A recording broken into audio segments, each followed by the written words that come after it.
اعوذ باللہ من الشیطان الرجیم بسم اللہ الرحمن الرحیم السلام علیکم ورحمۃ اللہ وبرکاتہ۔ آپ لوگ دیکھ رہے ہو میرا یوٹیوب چینل سچ کے ساتھ، میں ہوں رفیق احمد۔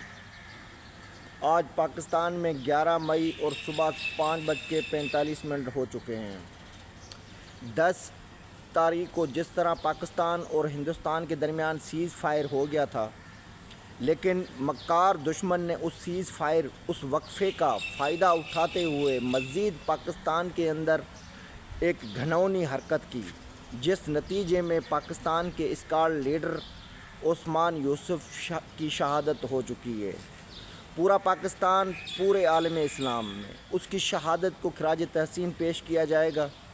لیکن مین چیز سوچنے والی یہ ہے کہ جس شخص نے یا جس ریاست نے اس سیز فائر کی ضمانت دی تھی یا ان کے کہنے کے اوپر سیز فائر ہوا تھا، یہ ان کے اوپر سب سے بڑا سوالیہ نشان ہے۔ خاص طور پہ اس وقت کیونکہ سیز فائر کا اعلان پاکستان نے خود نہیں کیا تھا، سیز فائر انڈین حکومت کی مرضی سے یا ان کے کہنے پہ انڈیا کے صدر ڈونلڈ ٹرمپ نے یہ اعلان کیا تھا کہ میں نے دونوں ملکوں کے درمیان سیز فائر کرا دیا ہے، اور یہ باقاعدہ ان کی میڈیا نے بھی اس بات کی تصدیق کی ہے اور پاکستانی میڈیا نے بھی ان کی تصدیق کی ہے کہ یہ سیز فائر ہو چکا ہے۔ اگر یہ سیز فائر ہو چکا ہے، اس کے باوجود کچھ گھنٹوں کے اندر پاکستان کے مختلف بیسز پہ دوبارہ پھر جو ڈرون دیکھے گئے ہیں یا جن ڈرون کی وجہ سے گرنے کی وجہ سے پاکستان کے جو اسکار لیڈر عثمان یوسف کی شہادت ہوئی ہے، اس کا ذمہ دار کون ہے؟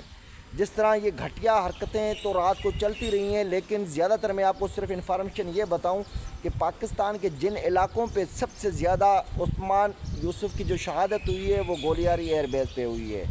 اس کے باوجود پاکستان کے پشاور سٹی کے اندر بھی ڈرون بیس دیکھے گئے ہیں اور وہاں پہ ان کو ڈسٹرائی کیا گیا ہے۔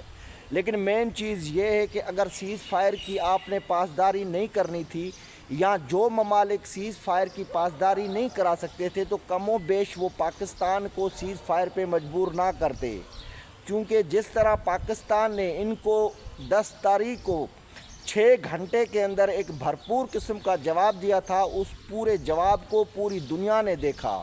کیونکہ انڈیا میڈیا تو پہلے کہہ رہا تھا کہ پاکستان نے 8 تاریخ کو بھی آپ نے ان کی میڈیا دیکھا ہوگا کہ جی آج اٹیک کر دیا، خاص طور پہ جس طرح ان کی D G I S P R press conference کر رہے تھے وہ جو صوفیہ قریشی صاحبہ ہیں، تو ان کو سب سے بڑا یہ ایڈوانٹیج تھا کہ کیونکہ ان کا جو میڈیا ہے وہ ہر ایک جھوٹی خبر پھیلانے میں سب سے زیادہ آگے ہے، کیونکہ وہ ہر چیز کو ایک فلم کی طرف دیکھتے ہیں کہ فلم بن رہی ہے، 3 گھنٹے کے بعد وہ جو مر جاتے ہیں وہ پھر کھڑے ہو جاتے ہیں۔ لیکن پاکستان ایک ریئلٹی لائف ہے۔ پاکستان نے جو 10 تاریخ کو کارنامہ کیا ہے یا جو انڈیا کو منہ توڑ جواب دیا ہے، اس کی گواہی پاکستان نہیں دے گا، پوری دنیا دے گی کہ پاکستان نے اتنے کم وقت میں جس طرح انڈین ایئر سسٹم کی دھجیاں اڑائی ہیں یا انڈیا کے اندر گھس کے جو انہوں نے دلیرانہ حملے کیے ہیں، وہ پوری دنیا ان کو قابل تحسین نظروں سے دیکھ رہی ہے۔ لیکن بات اصل میں یہ ہے، یہ جو ہندو قوم ہے، یہ جو ہٹ دھرم قوم ہے، یہ ہندوازم جو ہے یہ منافق ترین ہے۔ جس طرح ہٹلر نے کوشش کی تھی کہ تمام یہودیوں کو اس دنیا سے نیست نابود کیا جائے، تو یہ ہٹلر سے جو بچ گئے تھے یہودی، اس نسل سے جو پیدا ہوئے ہیں کچھ خنزیر، ان خنزیروں سے یہ پیدا ہوئے ہیں ہندوازم۔ تو یہ ہندوازم کے بات پہ بھروسہ کرنا، کسی بھی بات پہ صداقت کرنا سب سے بڑی حماقت ہوگی۔ پاکستان کو اس وقت بھی چاہیے، جس طرح انڈین نے میڈیا پہ یہی چلایا کہ جی پاکستان نے خلاف ورزی کی ہے، لیکن خاص طور پہ بی بی سی کی اور سی این این کی رپورٹس واضح الفاظ میں، خاص طور پہ جس طرح سی این این کی رپورٹس وہ بار بار کہہ رہا ہے کہ پاکستان اس وقت اپنے سیز فائر کی پاسداری کر رہا ہے، لیکن انڈیا نے اس پاسداری کا بائی پاس کر دیا ہے، یعنی اس کو کراس کر دیا ہے۔ کیونکہ کسی بھی شرافت کو جب اوپر سے لتاڑا جائے یا اس کو پریشرائز کیا جائے تو وہ ایک نہ ایک دن پھٹے گی، اور انڈین میڈیا اس وقت اس بات کی گواہی ضرور دے رہا ہے کہ ہمارے ملک کے اندر پاکستان کے سیز فائر کے بعد ڈرون نہیں آئے تھے،